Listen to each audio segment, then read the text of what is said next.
Jack Duckworth in one word. Wonderful. I've always been attractive to women. Salt of the earth. Friendly. That's what I am. Rough diamond. Married. Isn't prison enough for him? Jack is one of these wonderful people that life tends to stamp on. You're Jack Duckworth, aren't you? Everything backfires in your face. Everyone knows somebody like Jack, a ducker, a diver. I mean, look at your life, eh? Bookies, pub, fill your gut and sleep. I mean, that's not human. That's not human, Vera. That's paradise. Working with Bill were amazing. In fact, it weren't like work. Widows, nuns, lesbians, steer well clear of them.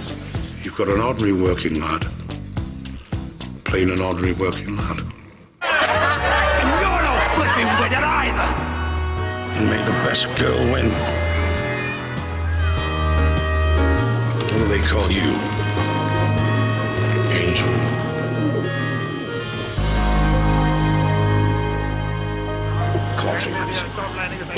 Come on.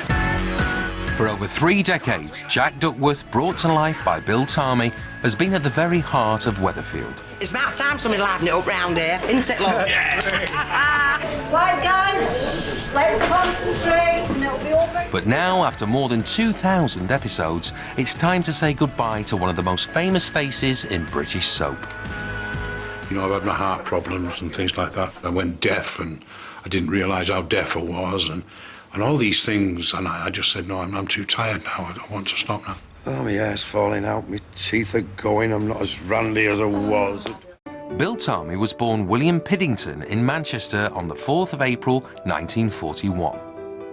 Bill started out as a builder, but dreamt of success as a singer. And in 1968, he swapped construction for entertainment.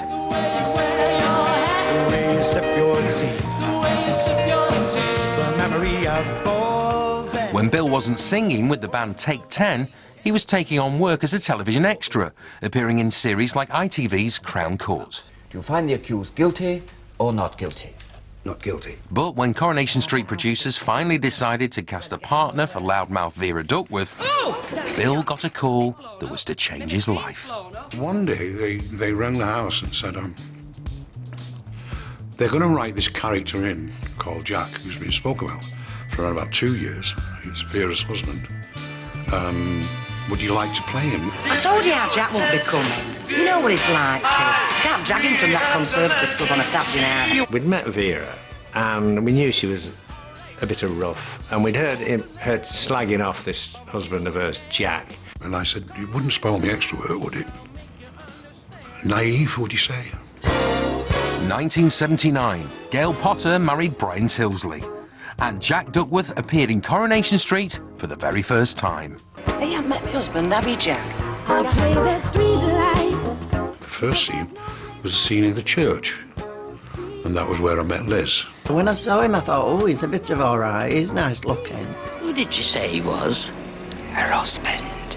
I didn't think she liked to be seen out with him. The funny thing is, we got on straight away. Well, I'm fed up now. Take us out somewhere. 30 years on, Bill still remembers how hard it was to learn those early scripts. I was in the middle of 24 pages of dialogue, and he frightened the hell out of me. He was terrified, he really, really was. Bill often said how nervous he was at the beginning, but he never showed a bit of it. As Jack Duckworth, Bill Tarmy was about to become half of one of the most popular double acts ever seen on television. You flaming maniac! Yeah. Right from the start, theirs was a match made in hell.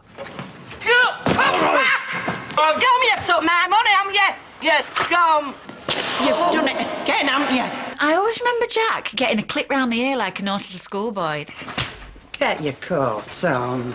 Jack was completely under Vera's thumb, of course. I'll give you choice. She loved the idea of giving him a slap every now and again. Listen, there's no wrong with me that a quick divorce won't cure. And stop! Come back!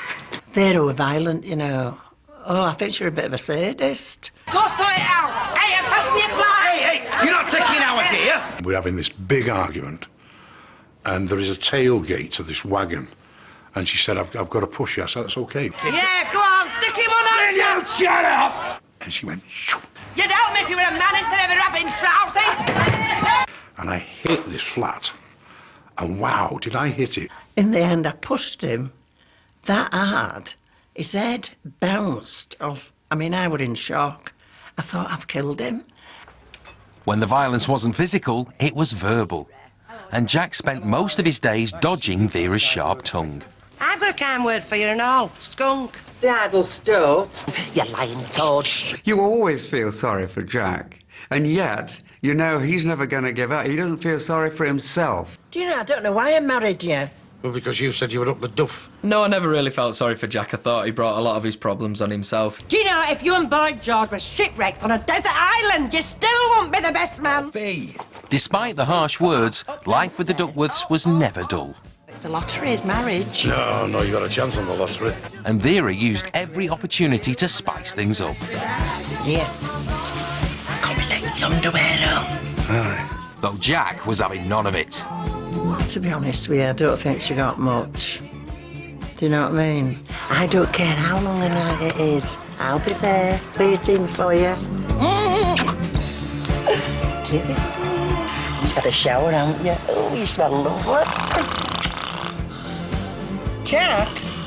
Her always wanting him to be the, you know, the cuddly kind of guy and he was never going to be that.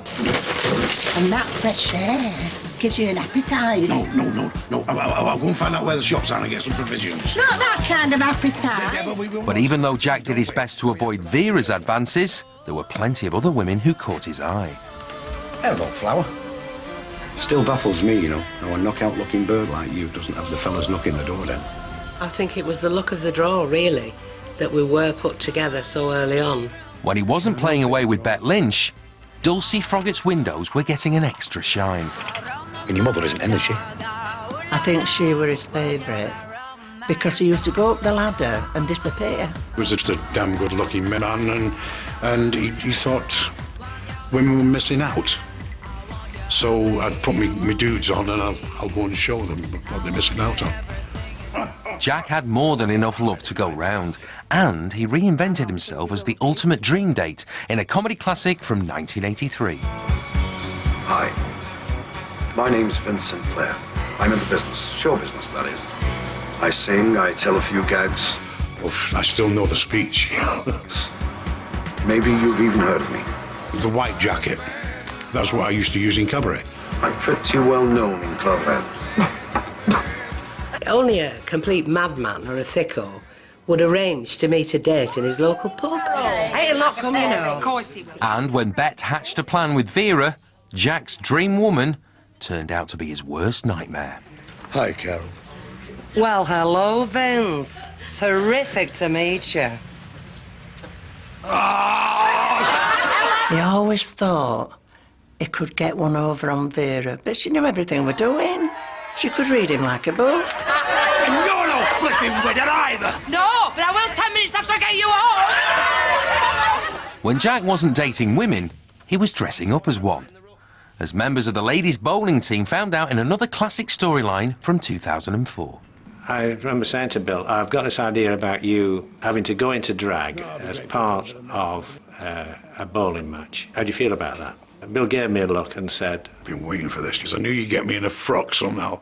Next time you come to training, bring a couple of frocks with you for me to try on and some makeup. And one of the funniest things was when they dressed him, but in the frock and the wig. Look female, think female, be female. Man, I feel like a woman. And he looked in the full-length mirror and he said, I've been out with worse. The thought of Bill in drag, well, sends a bit of a shudder. He walked through the door and I went, Bill, I mean, I'd never seen him like it. I don't like the look of that Ida woman. She looks like the kind of old trollop that our Jack would knock around with. Yes. He looks like Frankenstein's bride, really, because he just looks so horrendous. He just looked like a bloke in a wig. You can get help. There's places you can go. Don't need any help. Well, you will do when Vera catches you in a frock. He sort of got into it, you know. I thought, oh, he's enjoying this. Well, we're two fellas playing on women's teams. So we'll play out the match.